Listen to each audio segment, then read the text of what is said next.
I really wanted to level up the artistic side of my games. I may not be the best at pixel art, so this time I wanted to experiment and do something new. In my games there was always one simple option I didn't use that kept bugging me.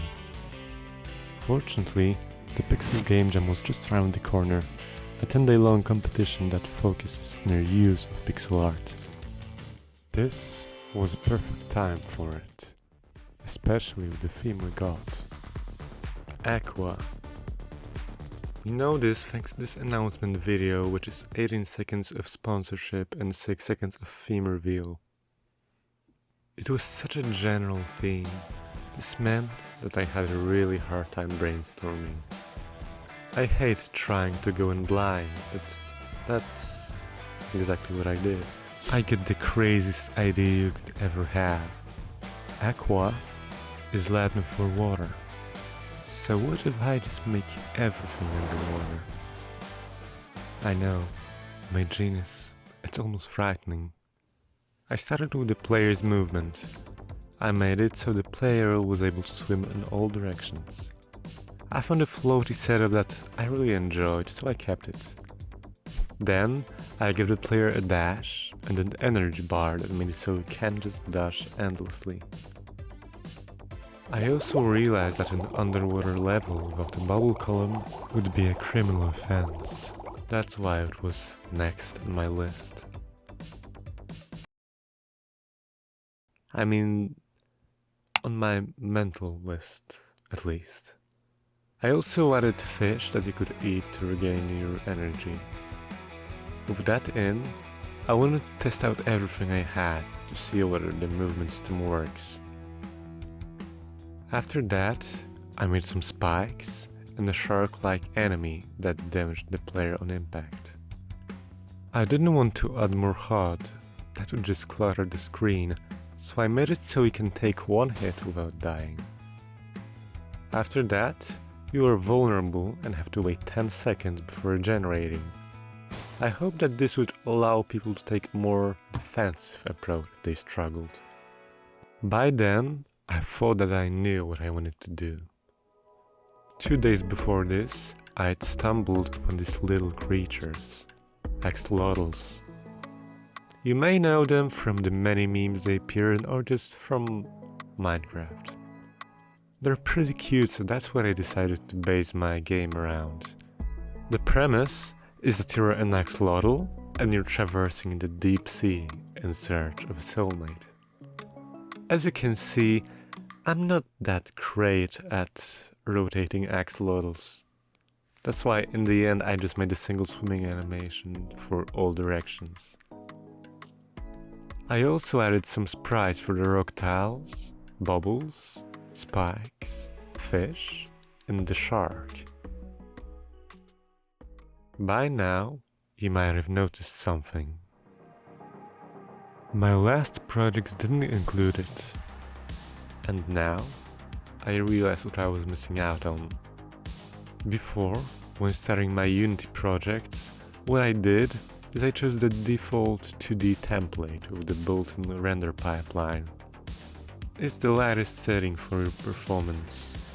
However, this time, I chose the universal render pipeline, or URP for short. URP allows you to add more complicated light into the scene. All I needed to do now was replace the materials into their lit counterparts. After adding the lights and post-processing, this is what I got. The light here isn't realistic, but honestly, who cares? It looks good. I didn't implement the shadows because my tile map kept having troubles with it. And here's another thing I wanted to do, pathfinding. I used the A-star pathfinding package, and after implementing it, I got an enemy that followed the player. I mean, he's got the spirit at least. With that working, I was able to turn this guy into an octopus and throw out the rampant axolotl. It's a game happening in the deep sea. If there is something that a game like this needs, but with the sound effects. I made a bunch of them and added them in. Crunchy. I needed a bit more than 2 enemies. I started making a jellyfish. This guy was able to jump up and glide down slowly. Next enemy was the electric eel that electrocutes the water around himself. He also lights up when doing so. After designing a level with the shark and the eel, I tackled the main menu. To make it stand out, I made it so every screen from the menu was a different part of the level.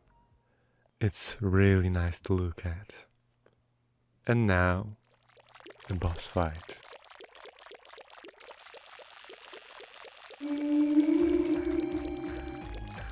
This guy, the vengeful whale, follows you around. This basically made the level a side-scroller. I saw that I kept losing him, which made the encounter pointless. That's why I made it so he speeds up when he's far away and slows down when he's close. It helped in balancing the game so we don't just keep dying or escaping the whale. My headcanon was that the whale was attacked by some creature, and this made him distrustful. By now, I had 4 enemies and 1 boss. Now, the second boss. The whale was a pretty passive boss. That's why I made the next one interfere with your surrounding. This boss had 2 attacks. In the first one, he disappears and ambushes you from underneath by lunging upwards. This attack also breaks fragile rocks, giving you multiple paths to progress.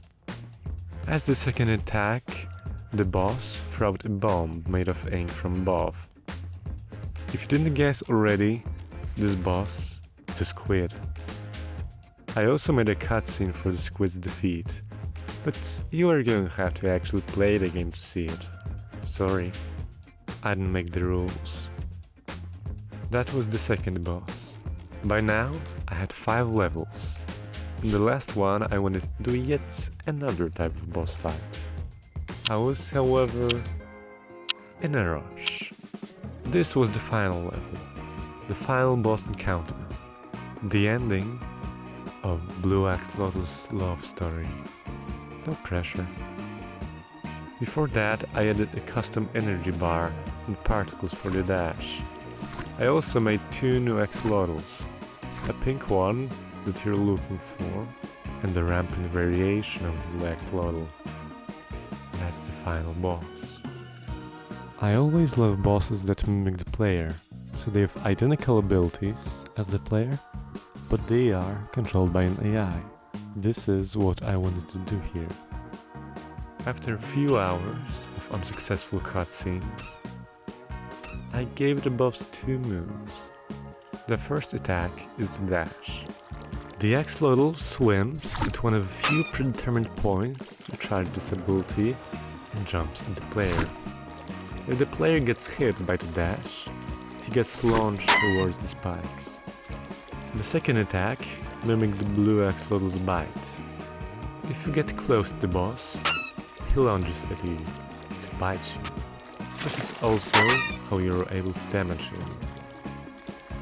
The dash attack is dangerous when you're further, and the bite attack is dangerous when you're closer to the rampant axolotl.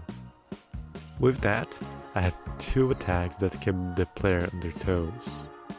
Wait, do axolotls have toes? Interesting. By then, I had 2 hours left. I finished by adding music and adding some more transitions. With half an hour left on the timer, I was actually finished. That was 44 hours of work. I might not be the best at pixel art, but at least I know that I'm growing. I wanted to implement 2D lighting, and I'm really glad how it turned out. I had a lot of fun making this game. The link is in the description if you wanna play it. If you enjoyed the making of this game, be sure to like and subscribe to see more game jams and challenges. But until then, see you.